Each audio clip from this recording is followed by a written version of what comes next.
Hi, ಎಲ್ಲರಿಗೂ ನಮಸ್ಕಾರ. ನಾನು ನಿಮ್ಮ ಮನೆ ಮಗಳು ಪೂಜಾ. ಪ್ರಾಪರ್ ನಮ್ಮದು ಹುಬ್ಳಿ. ನನಗೆ ಲಾಕ್ಸ್ ಮಾಡೋಕ್ಕಂತ ತುಂಬ ಇಷ್ಟ. ಆದರೆ ನಂಗೆ ಹೆಂಗೆ ಮಾಡಬೇಕು ಏನು ಮಾಡಬೇಕು ಅಂತ ಗೊತ್ತಿಲ್ಲ. ಆದರೆ ತುಂಬ ಭಯ ಆಗ್ತಿತ್ತು. ಆದರೆ ಏನೋ ಆಗಲಿ, ಇವತ್ತೇ ಶುರು ಮಾಡೋಣ ಅಂದ್ಕೊಂಡು ಶುರು ಮಾಡ್ತಾ ಇದ್ದೀನಿ. ಪ್ಲೀಸ್ ನನಗೆ ನಿಮ್ಮೆಲ್ಲರದು ಸಪೋರ್ಟ್ ಬೇಕು. ನನಗೆ ವೀಡಿಯೋಸ್ ಮಾಡೋಕ್ಕೆ ಸ್ವಲ್ಪ ಧೈರ್ಯ ಕೊಡಿ.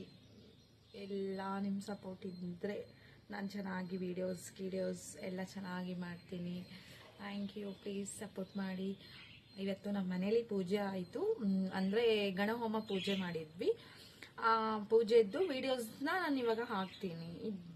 ಇಷ್ಟೇ, ಸದ್ಯ ಮಟ್ಟಿಗೆ ಇಷ್ಟ ಆಗ್ತೀನಿ. ಮುಂದೆ ನೋಡುವ. ಅಂದರೆ ಸ್ವಲ್ಪ ಭಯ ಆಗ್ತಿದೆ, ಏನು ಮಾತಾಡಬೇಕು ಹೆಂಗೆ ಮಾತಾಡಬೇಕು ಗೊತ್ತಾಗ್ತಾ ಇಲ್ಲ. ಸೊ ಕಂಟಿನ್ಯೂ ಮಾಡ್ತೀನಿ, ನೀವು ಸಪೋರ್ಟ್ ಮಾಡಿದರೆ.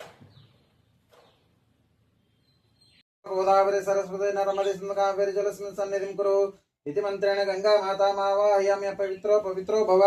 ओम अपसर्पतुन्दे भूताय भूता विघ्नकर्ता गणपतये नमः। ओम एकदन्ताय विद्महे वक्रतुण्डाय धीमहि तन्नो दन्ति प्रचोदयात्। ओम गं गणपतये स्वाहा। ओम गं गणपतये नमः।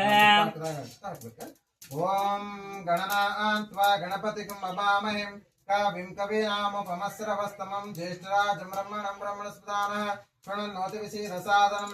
ओम गं गणपतये स्वाहा। ओम गं गणपतये नमः।